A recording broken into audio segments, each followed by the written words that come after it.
Hi everyone, welcome to our webinar this week.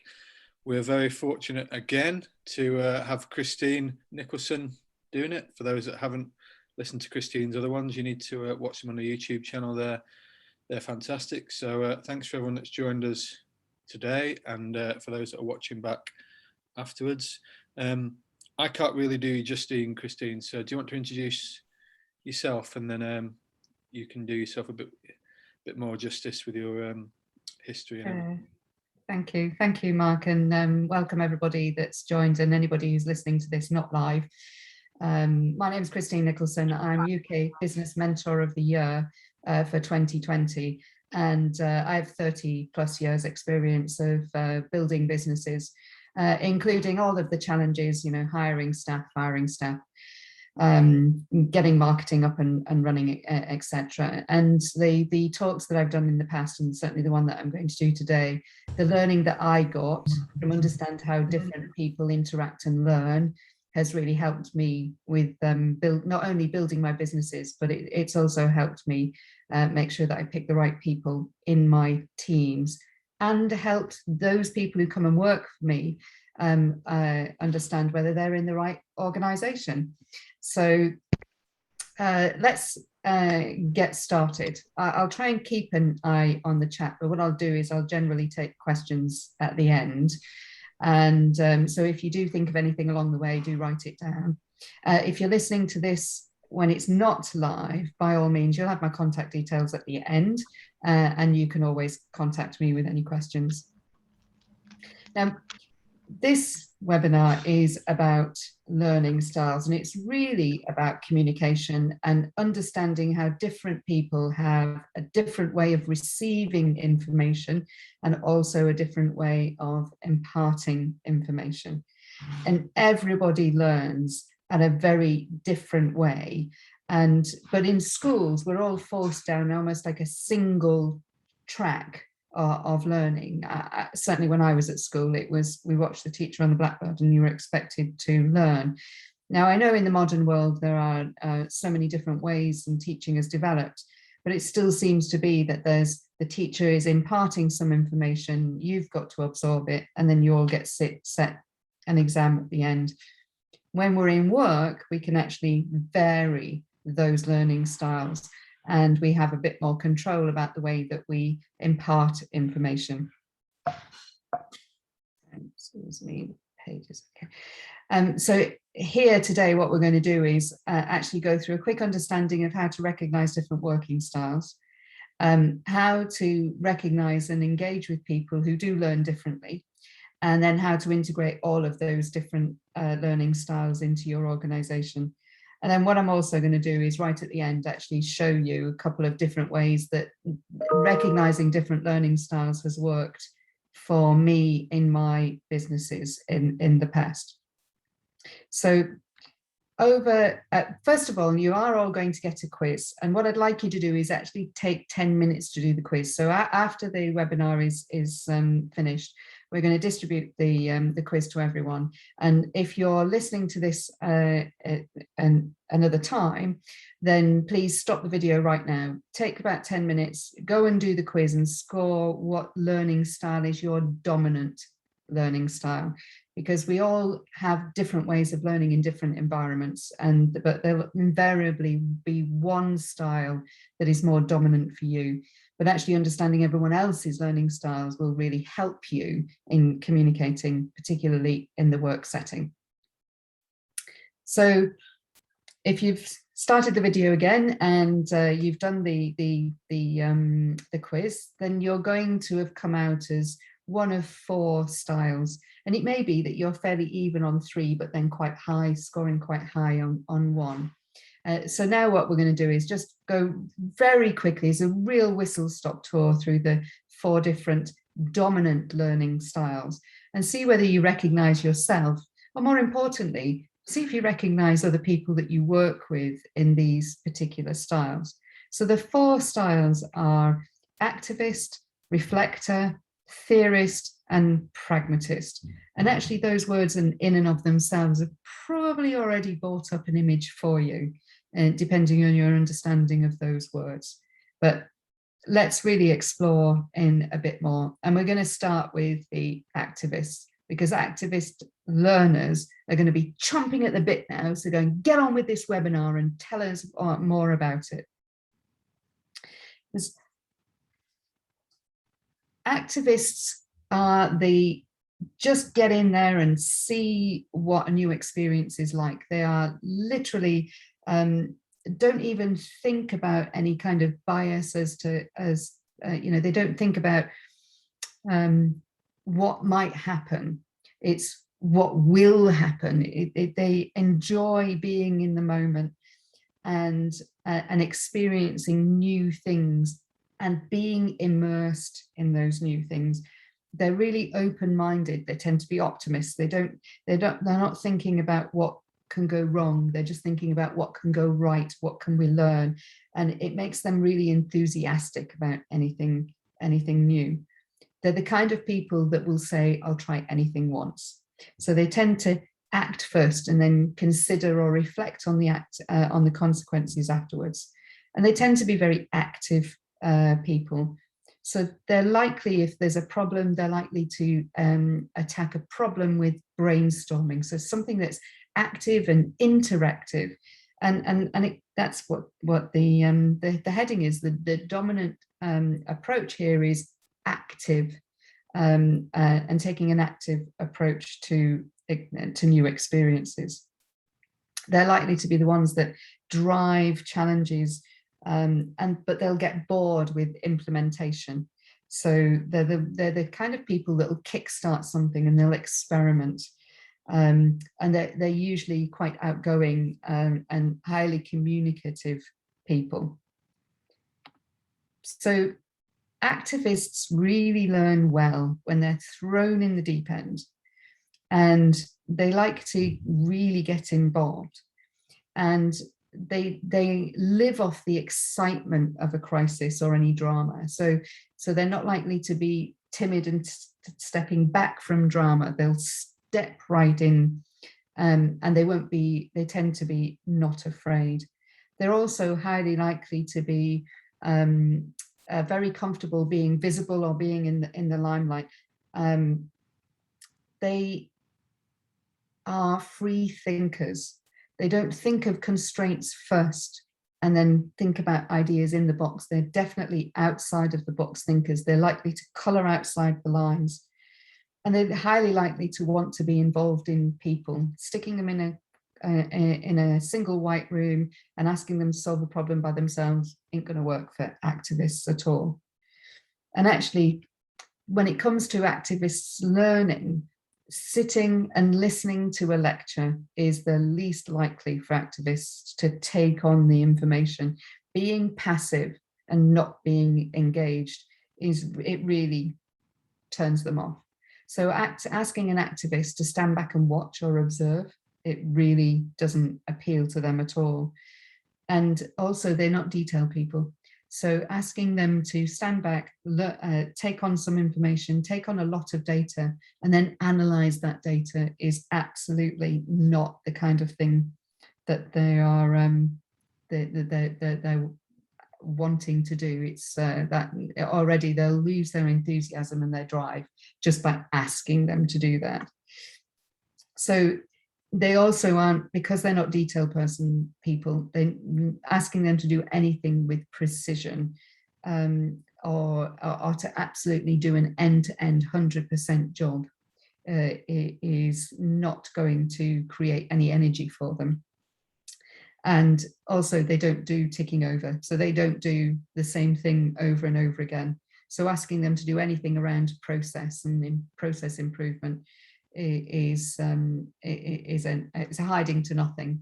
You're going to really switch them off. So the real blockages for activists really learning, so the things that are going on in their head that will stop them learning, are things like a fear of failure or a fear of making mistakes. So whilst they want to be actively involved, the one thing that will hold them back will be, oh, what if I make a mistake, or if I'm going to be ridiculed. And these are people who are actually usually quite gregarious and outstanding, and they're usually quite confident. But if you put them in an environment where they're going to potentially have to stand up and do something in detail, their fear of failure and ridicule will step in. There will actually be a shadow of their former selves. So they will not engage with others who are anxious about trying new and familiar things. They'll just brush those off, and they're unlikely to want to work with people who have any kind of self-doubts or lack of confidence. That will really switch them off as well. Activists don't want to take life too seriously, and they will dislike working with anybody who is too earnest. So if you're going to get an activist to lead a particular learning activity, then you need to be very careful about the mix of people that they are leading. So I wonder if anybody actually recognizes themselves as an activist before you've done the quiz. If any of these things chime, it could be that your dominant score is going to come out as an activist. And not only do you need to be aware of how you learn, but also because of your particular learning method and the approach that you have, and how much impact that will have on the other learning styles in a business. So you could actually be switching a lot of people off just because of your push to get things done and get things done now and not have an outcome in mind. Which really brings us on to the complete opposite of activists is reflectors. Because whereas activists jump in the deep end, reflectors like to stand back and consider what's going to happen. They like to observe somebody else doing it so that they can actually figure out all the pros and cons. They collect data. They look at a lot of analytics, and they like to garner things from others and information from other sources. And then they prefer to have a think about it before they then step forward or come to any conclusions. They're very, very analytical. They are thoughtful and quiet people. If you've got an activist leading a learning activity, the reflector is likely to be in a corner somewhere, trying desperately not to get dragged in. They enjoy standing back and observing people, and they absorb information as a result of that.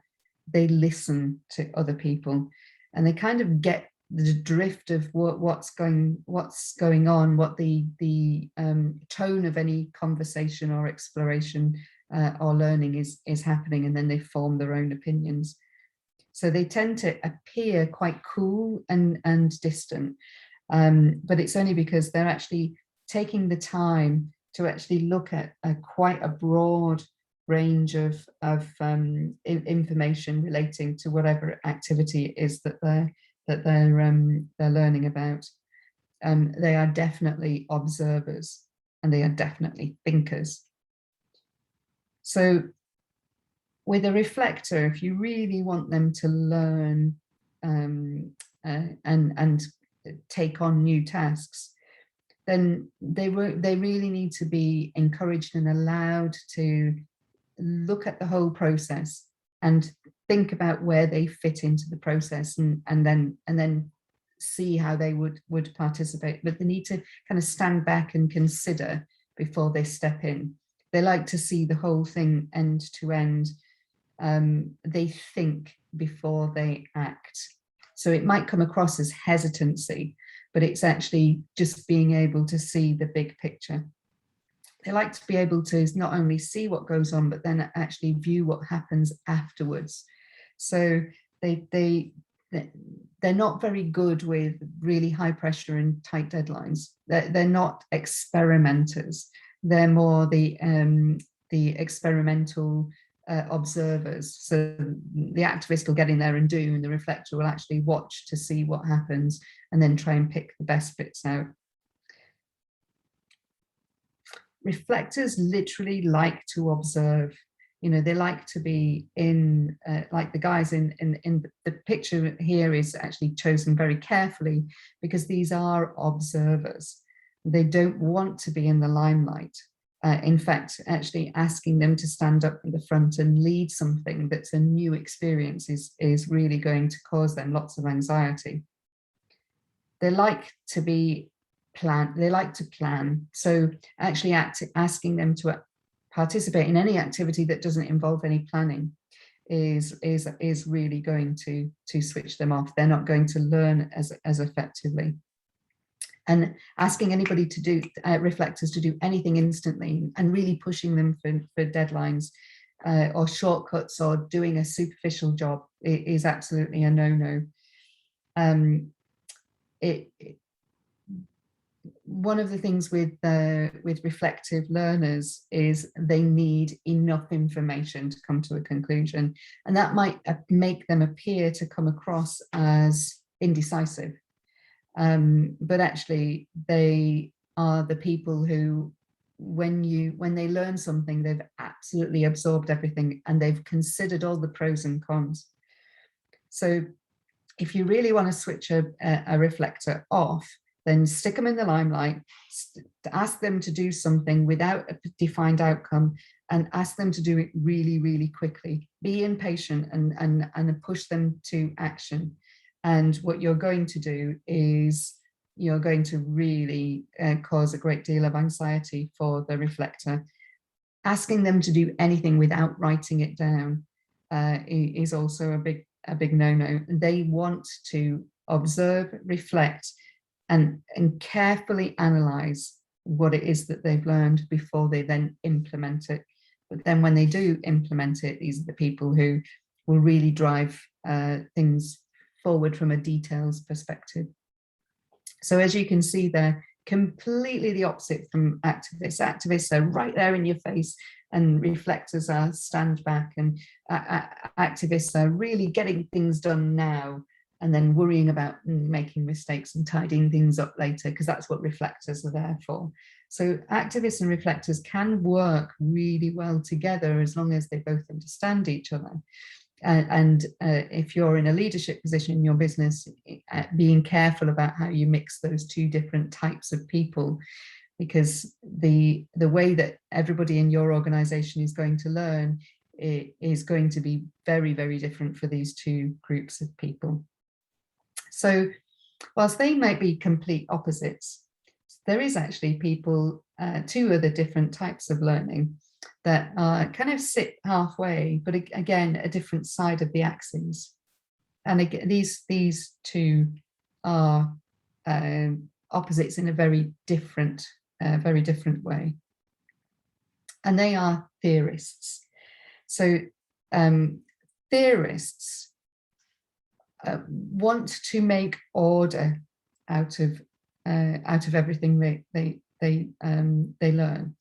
They want to think problems through, and so when they're actually learning something new, they want to take all the facts in. So it might appear very similar to reflectors, but whereas reflectors step back, theorists actually want to put all the cogs together, and in a very proactive at putting all the cogs of a problem together, but they also tend to be perfectionists. So it's not just a simple thing of here's a problem journey and we'll put all the solutions together and then just clump them together. They want to actually create a great deal of order out of chaos. They will rationalize absolutely everything. They really like analysis, but then they like to synthesize and they like to bring things into practicality. The big question that they often ask is, does this make sense? How does this fit with that? So whilst they're thinking big picture, they're also thinking of the individual cogs within the picture. And they're logical thinkers, often called left brain thinkers. So they take a chaotic situation and they want to create some order out of it and some certainty out of it. They can be seen as very judgmental, and they certainly won't appear to have a sense of humor, and they'll very rarely be flippant about anything. So they can be perceived as very, very serious. So theorists, when they learn really well, They like creating order out of chaos. They'll look for methodologies that can be repeated over and over again, and they'll test assumptions. So they'll start off by a bit of experimentation. They'll create an assumption, and then they'll test that assumption, and they'll be very analytical and bring data together, but they'll also be looking for inconsistencies, because what they're doing is creating perfection. They like structure. So they will listen, and they'll read, and they'll use a whole raft of different methods of taking in information. And different theorists will have different ways of taking that information in, but they'll always be trying to create order out of the different theories that they read on, and they will be looking for logic and having steps on a journey. They'll look for absolute clarity, and they'll look for levels of certainty, particularly in complex situations. And the one thing that theorists can do is that they actually make sense of complexity. So that all sounds very good, but what switches theorists off?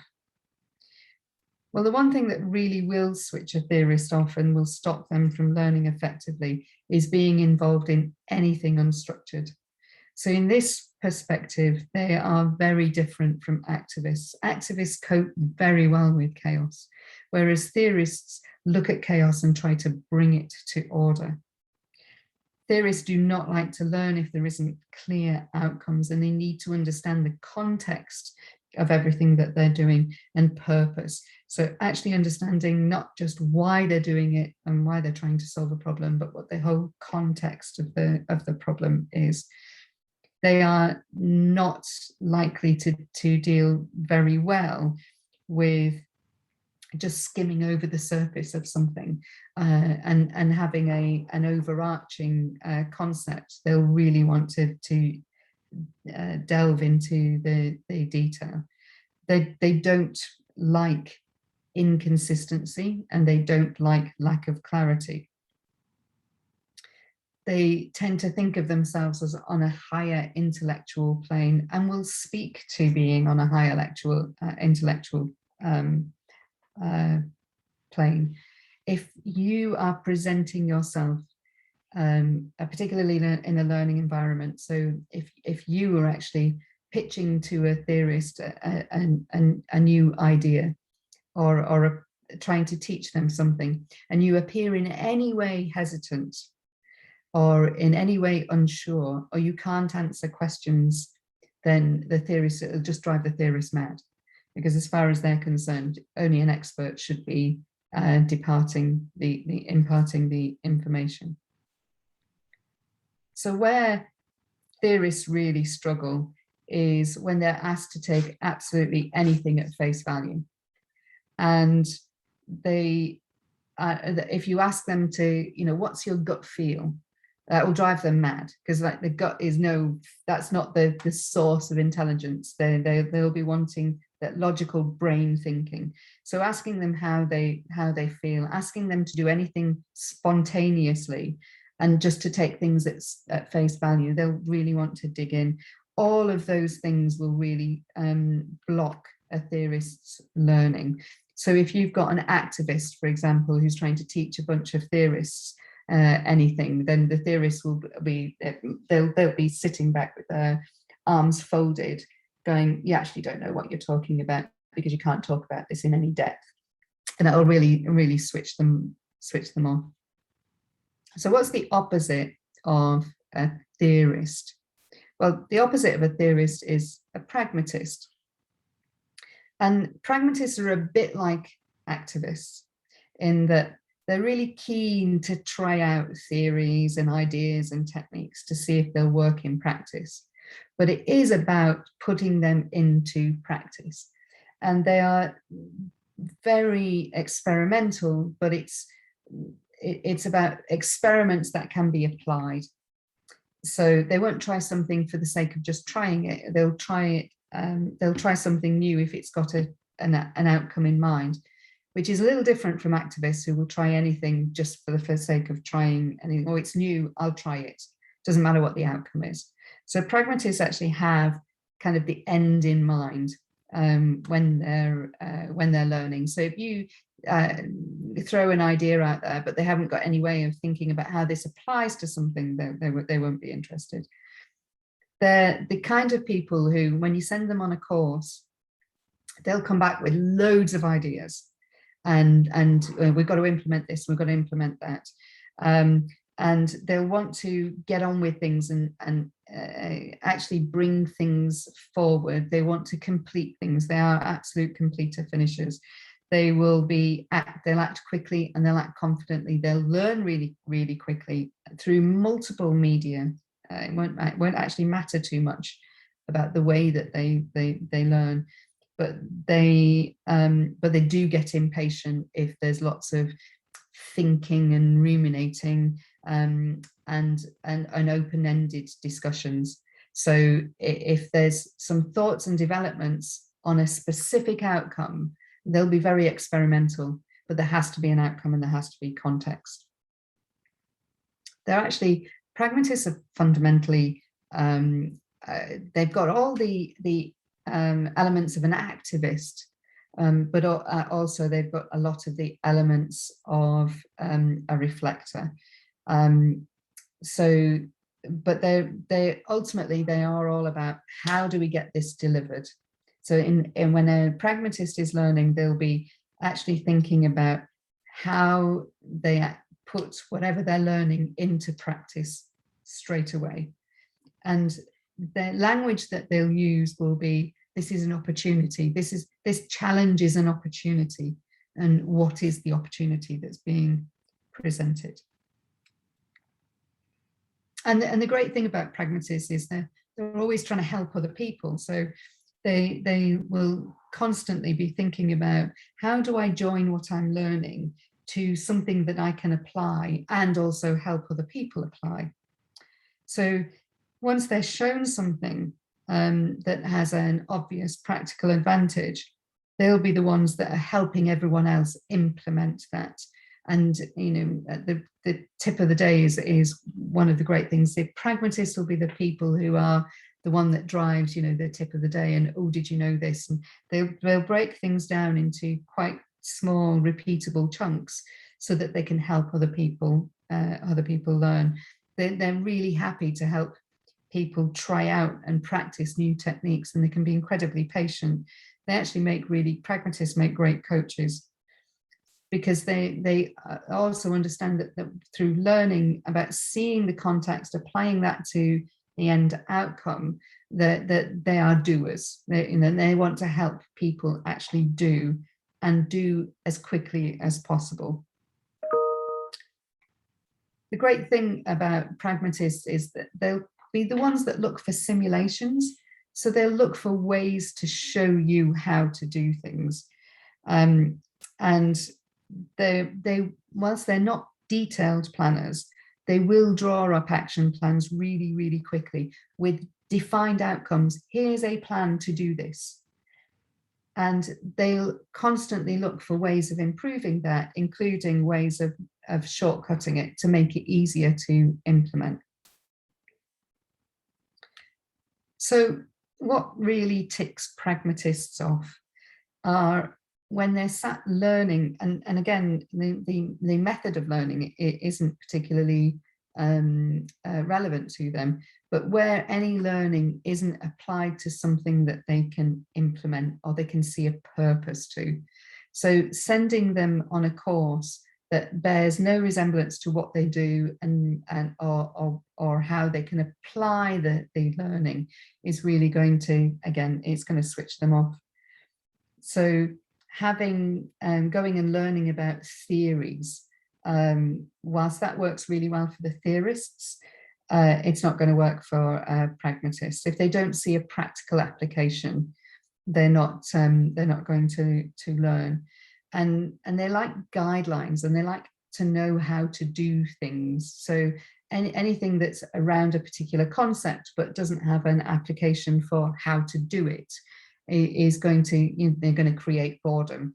and they're going to switch off. And the learning that they'll get from that particular approach will be much lower than if you stick them with here's a problem, here's a bit of a theory, but this is how it applies to you and this is how you can get it done.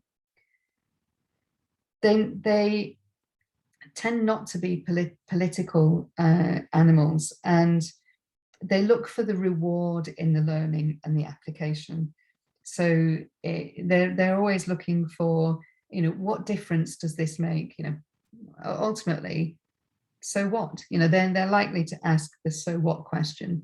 What does that lead to for me, or for my team, or for the company? How's the benefit here? Where's the more sales? What's in it for me? What if I do this and implement it, what's it going to lead to in terms of promotion, or more money, or just better outcomes? So pragmatists are absolutely practical. And the blockages for pragmatists learning is they don't like gimmicks or anything that's overly simplified, particularly if they can see that actually the way it's been presented is overly simplified, but they know that the practical implementation is not ever going to be so simple. So they absolutely don't enjoy being sidetracked or diverted. They are route one. I'm here to learn this so that I can deliver that, and it has this effect. And if you can get that across in the first few sentences, brilliant. But also, they will easily be switched off if what you're sharing with them they don't believe, or they don't believe can be implemented. So for a pragmatist, it's got to have practical application, it's got to be relevant, and it's got to have some benefit. So they really are looking for practical solutions, not perfect solutions, and they don't like gimmicks. So out of the 4 learning styles, I wonder whether you've already got in your mind the one that is dominant for you. And it could be that as you've heard each one, you'll have thought, oh, well, I'm a bit of this, I'm a bit of that, and a bit of all 4. And that's absolutely the case. It's the same with the communication styles. No person is so dominantly one thing to the exclusion of all others, but there is usually one style that particularly appeals to each of us. And recognizing the self-awareness for our own style will actually help us guide, particularly if you're an employee, it'll help us actually go and ask for learning and development in that particular style. Now, if you're a manager or a learning and development manager, recognizing who in your team has the different learning styles will now help you provide them with their own self-awareness and get everybody to do the quiz. But also it'll help you provide them with the kind of learning experience that helps you get more out of the employees and your teams, and actually can help you work with your teams better. So I promised you a couple of case studies. And so the first one is, so I'm an accountant by profession. Way back in my 20s, I left the armed forces and trained to be an accountant. And over the years, I've actually mentored many accountants, actually people who weren't studying and didn't believe that they could ever be an accountant. And I've mentored them through the study process and into senior roles in various businesses, because people who didn't believe that they could do it because they didn't think that they thought the learning would be too hard. And this has provided me with lots of opportunity to see different learning styles just in accountants, because everybody thinks accountants are the same, and they are absolutely not. We're all very, very different in the same ways as every human being is different. So there are a certain number of accountants, and I would say those that didn't naturally start to study and had to be encouraged to study. The way that they would learn would be simply by sitting next to somebody and actually seeing it in practice and seeing the context. And actually, many of the accountants that I've seen that didn't know that they could become an accountant because they thought it was just too difficult, have actually learned by, and their learning style is pretty pragmatic. They like to see the process and then apply it. Most accounting training when I was young was delivered exactly like this. It was listening to somebody standing in front of a whiteboard, actually showing what it was that you had to learn, and then learning from theory books. And I have to say that I was very lucky in that I got to go to see a lot of lectures, but I also had the practical experience. I'm being mentored within my own organization. I personally don't learn directly from, very easily directly from just being told something. But a dominant number of accountants have learned that way. Gladly, thankfully, in this day and age, the method of training for accountants is actually changing so that people who would make really brilliant accountants but don't learn like theorists are actually starting to come through. Now, I also learned by being very hands-on. So before I started studying, one of the things I learned was by making lots of mistakes, by just being chucked in and told to get on with it. Now that worked actually quite well for me, but only because eventually people figured that I was really committed to this. So I was then given a lot more guidance. But again, in your own organization, it could be that one of the ways that you learn is literally by being thrown in the deep end. And some people really do thrive on that. And there are a certain number of accountants that actually do thrive. In fact, part of your accounting training is you're going to be working while you're studying. So you kind of have to get on with stuff. You kind of have to be thrown in to get on with it. For a certain number of things. But this is an activist way of learning, and it's accountants are very rarely activists as a natural bent. So this would not be the preferred style for most accountants, and certainly the people that I've mentored through are very rarely activists. So another case study that I've certainly been through was rescuing a business from bankruptcy. So the business was absolutely in crisis, and we needed the team to really pull together. And one of the things we all had to get a grip with was having a very disparate, so very varied approaches to learning. So this organization had some salespeople who were just get in there and get things done. But equally, we also had software developers that were very theorist in their approach, because we had R&D developers. But then equally, we also had hardware engineers who had to build things, and they were building them almost as an experiment. And they were pragmatists. They knew what they were building. They had to experiment with it, with a bit of it first. We had to bring all of these learning styles and communication styles all together. And if we had taken the approach of actually telling everybody about the crisis in full, and getting them to, so getting the theorists and the reflectors to take that on board really, really quickly, if we hadn't had an approach to the crisis, then learning about how we were managing the crisis would have weighed very heavy. And this would have been the overall feeling that the theorists would have had, and the reflectors would have had, because they'd have gone home and thought about it and then started to worry about it. So the way that we had to approach teaching everybody what the crisis was, how we were going to get out of it, and what they needed to do to help us get out of the crisis, we had to manage very, very carefully, because we had to recognize that theorists and reflectors needed time to absorb the information. Otherwise, we were simply going to crush them.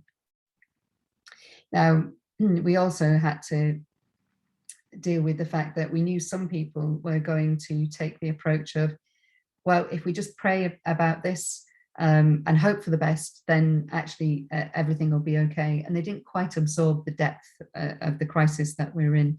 So this is clearly the pragmatists and the activists. It's just like, we're optimists, it's going to be okay, we'll just get through this.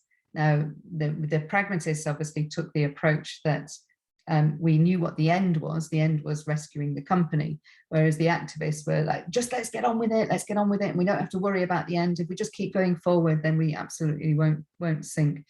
Now, if you think about putting that attitude and that approach in with the theorists and the reflectors, we were definitely going to be creating more problems than we were going to be solving. Because the theorists would then already, they were thinking about the problem and trying to solve the problem. And the way that they would do that, if they were trying to engage the activists in the business, which were all the salespeople, then the activists would just get, oh, for goodness sake, stop thinking about it, we've just got to get on and do it. So we had to balance all these particular learning styles. And of course, some people were just, and this picture absolutely active reflects the activists. It's, no, if we just keep going and we keep rowing, it doesn't matter what's behind us. We just have to move forward. That famous saying, when in hell, keep going. And our activists were definitely like that, completely different approach to both our reflectors and our theorists. And we had every learning style in this business. And what it took was leadership. So the leadership in this crisis had to balance all of these different learning styles, all of these different communication styles, and actually stop this cycle of the activists winding up the theorists and then the theorists deactivating the activists around us. And actually through this whole process, we developed an understanding of how not only did we all learn, but also how we then communicated. And this business then actually did come out of its crisis and went on to a huge, huge success. So after all of that, hopefully you've got something out of it, and you can now reflect not only on what your learning style is, but also the learning styles of the other people in your team.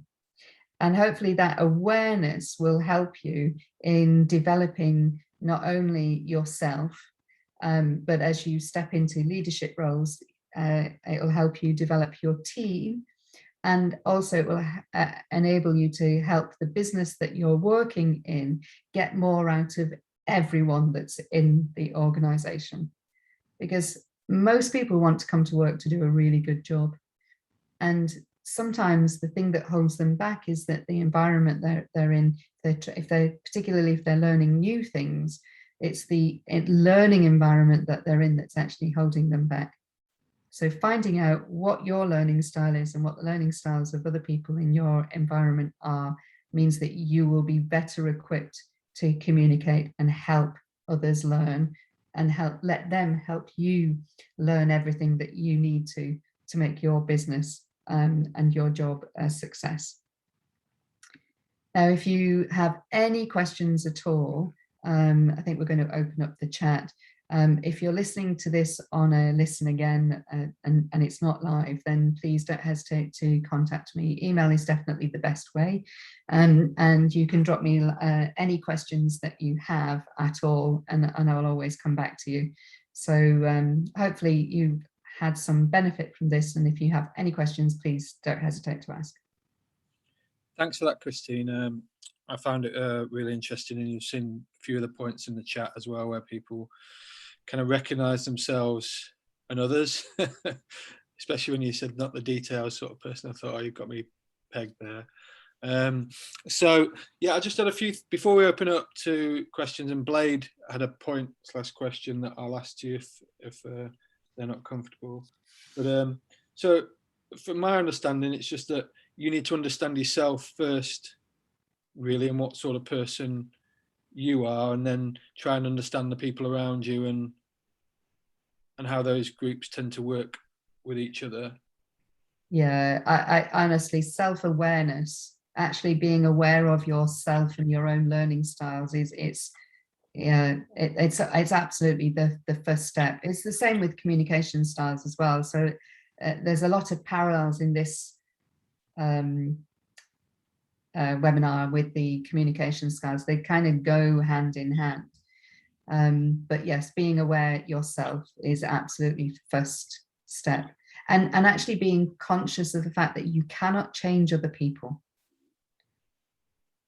What you can do is you can change your behavior around those people, but you cannot fundamentally change them. You can't mold them into what you want them to be. You can just change their behavior. And presumably this stuff as well, it's a spectrum rather than just you're always in one box. Yes. You know, you can be a bit of one and some of the other. You're not all an activist and none of a pragmatist. Yeah. I think when people do the quiz, what they'll realize is that there's 4 columns in the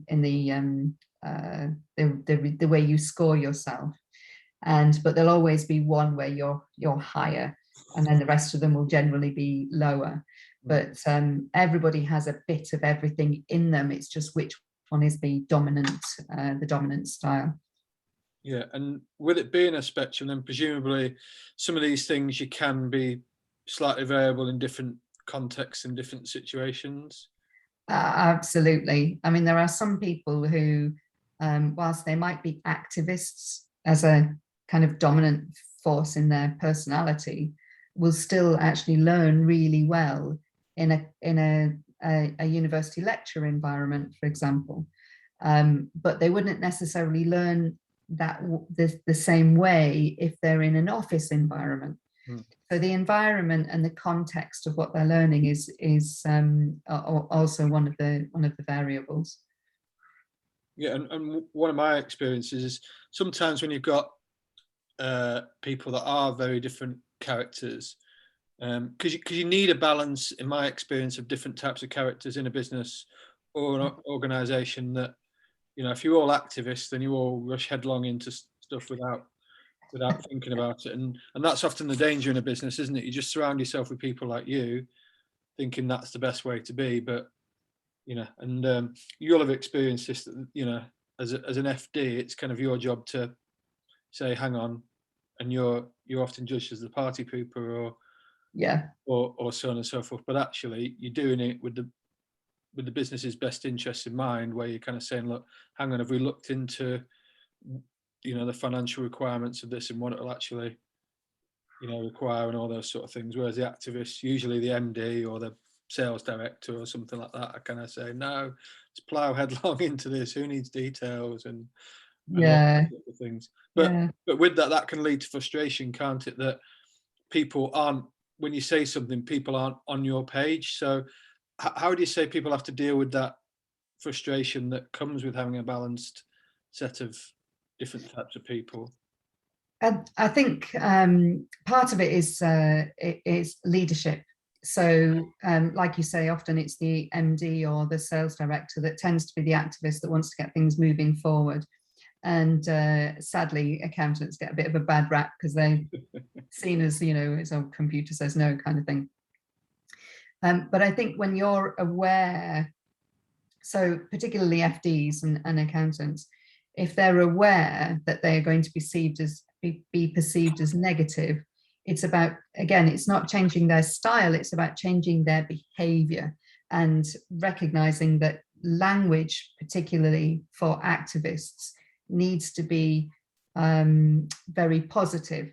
So they can still say, hold on, but it's the language that they use. Because with an activist using language like yes, but, automatically the only thing that the activist is hearing is the word but, which now, because it's coming from you as the accountant, that's no.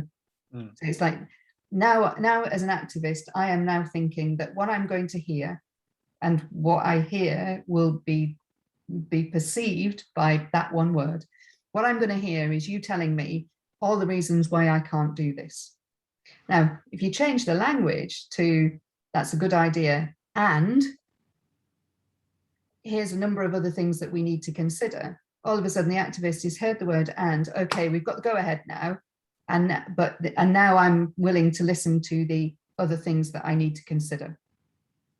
And it's not just about the activist changing their behavior, it's about the theorists and reflectors changing their behavior, because it's generally the theorists and the reflectors that are seen as negative. They're seen as the drains, the drags, you know, they're seen as the people who stop you pushing forward.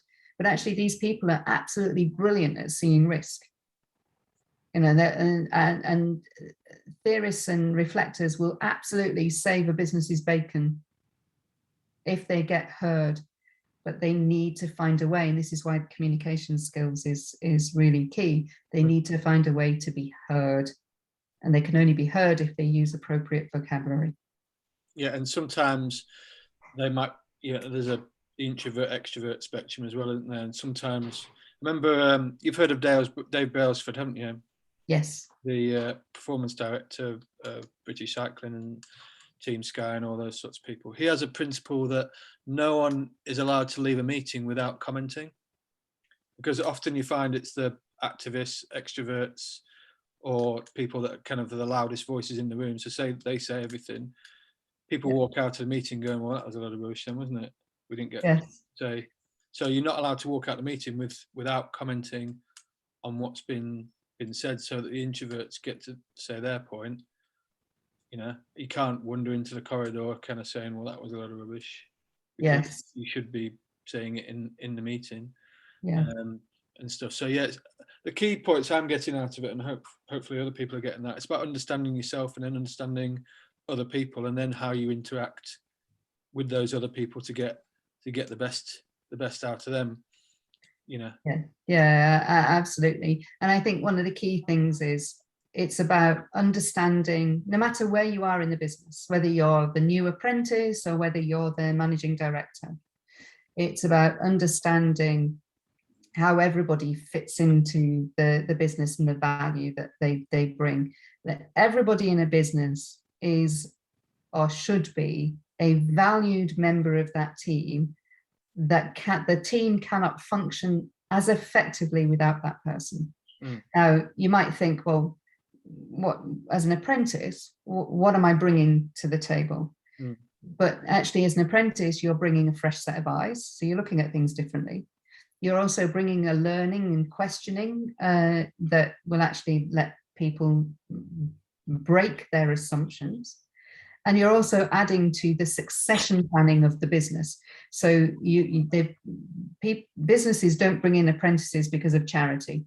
They bring in apprentices at an entry level because then they want to do is they want to train them, they want them to learn about the business, so such that they can then actually add value at some point, add more value at some point in the future. But day one, you're adding value because you're actually coming into this business like a newborn baby. And already you're seeing the business with very different eyes. So having the ability to learn, absorb, be curious, ask questions, but also recognize that the way that you do that will be, depending on your learning style, will be very different. And depending on others' learning style, they'll accept your questioning or they'll perceive your questioning in very different ways. So it's easy to feel that as a junior member of staff that you're not adding any value, but you absolutely are. And the other thing is, part of the reason why I wanted, to expose these young people to experts like yourself, Christine, and all the other webinars and all the other training and voluntary training we're doing, is that they will be the leaders of the future. So it's better to learn this stuff now when you're young, rather than, the likes of me making mistakes along the way, and you learn the hard way and fall out with people, and then eventually figure out that maybe people are different to you and you need to work with everyone, and loads of other mistakes that I've made and others made. But that's why we're trying to encourage people to invest in their own learning and development from a very early age, because the more you do, the better you'll become. And the amount of people I've spoken to who are now our age and run businesses and say, oh, I started in a scheme like this, so lots of these people will end up running their own businesses or being senior managers or leaders in organizations or their personal life or whatever. So these principles are really, really important. Yeah, absolutely. And the key one is absolute self-awareness. It's just knowing who you are, what you're like, what your preferences are, and then managing your behavior around those preferences so that you get the best out of who you are, and you allow others to get the best out of who you are as a real person, rather than trying to be something that you're not, and not enjoying the process. Like, life is really, really short, and it's way too short to be made miserable by trying to be something that you're not. So find out what you are, find out what your preferences are, and then modify your behavior to accommodate other people's approaches and styles, because we can actually all work really well together if we understand each other more. But most of it is finding out about yourself and then listening to appreciate what other people are like. There's a point here from Blade in the chat about she gets fed loads of information and just expected to remember it and put it into practice later, about how she finds this difficult. It's much easier if they could explain, show things to me, and let me perform the action immediately afterwards. So what advice would you have to Blade on how she manages that with her employers in terms of communicating that? Because obviously a challenge for her, but they're senior to her. Yeah. You know, so how do you tell people this is your learning style? It doesn't work very well, and you'd get the best out of me if you did it in a slightly different way. I don't know if Blade wants to come in and add anything to that, but what's your feedback on that, please, Christine?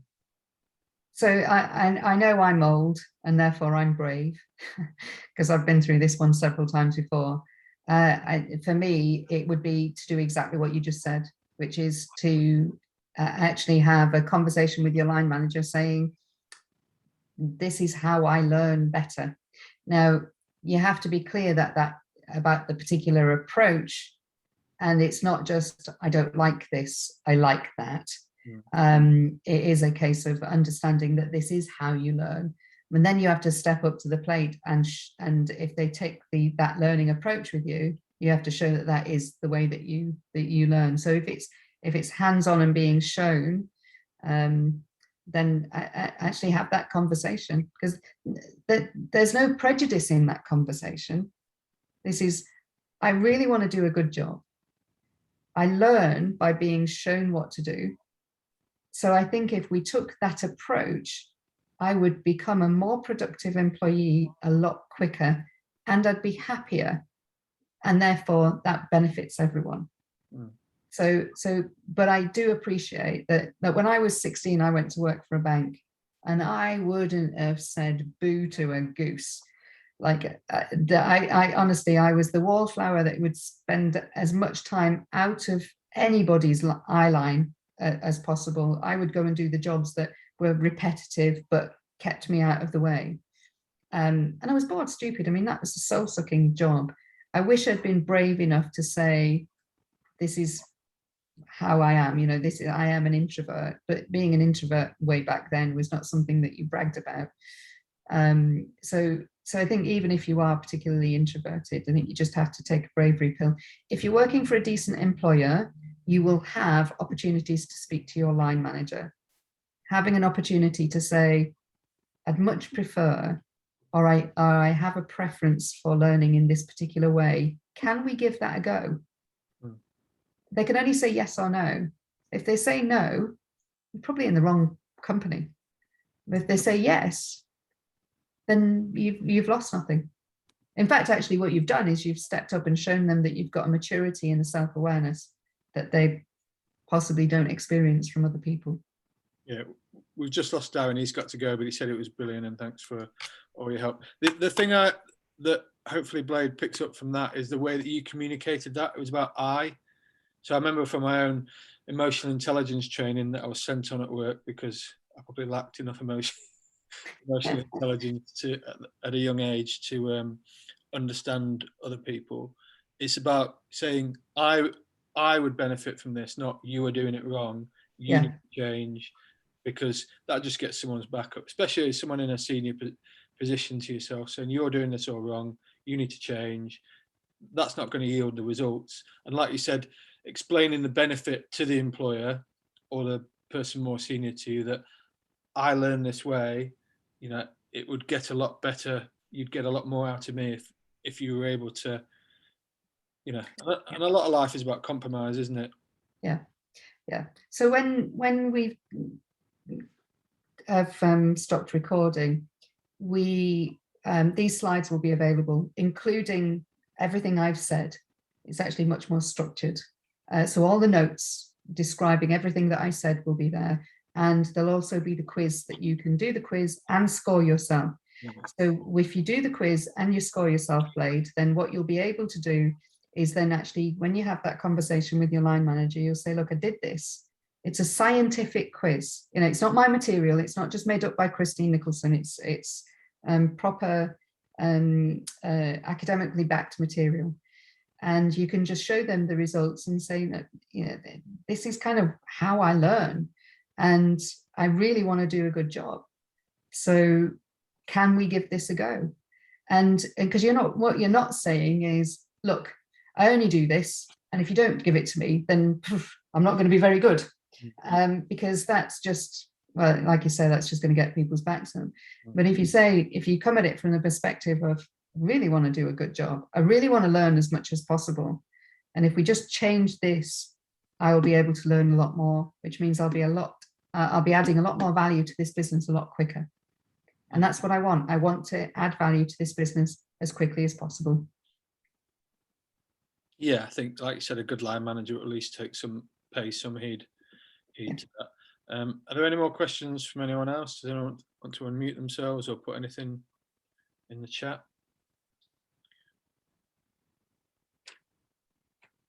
If no one's got any other questions, then we'll thank Christine for all her time. And like she says, feel free to contact her. You know, we'll put this up on the YouTube channel. Oh, we've got a message from Blade here. Blade says thank you. She'll try and have a conversation with him when she can. Brilliant. Yeah, you just got to be brave. And then you'll realize it actually isn't bravery, it's common sense. Yeah. Oh, that's great, Blade. Thank you. Glad that's been helpful to you. Yeah. So the notes, the slides will all be sent out to everyone. You know, if you forget anything, we'd encourage you to watch it again on the YouTube channel, and feel free to share and on all those sorts of things. So unless anyone's got any other questions, thanks again, Christine. And you know, we're extremely grateful for you volunteering your time to help with all this stuff. My pleasure. Yeah, another one from Craig just saying thanks. So good. You get high praise, Christine. You're getting lots of praise. It's been very useful. So hopefully lots of other people get to benefit from it afterwards on the YouTube channel as well, and when we send it out. Okay. So I'll get those things sent off to Jenny straight away. Cheers. Take care, everyone.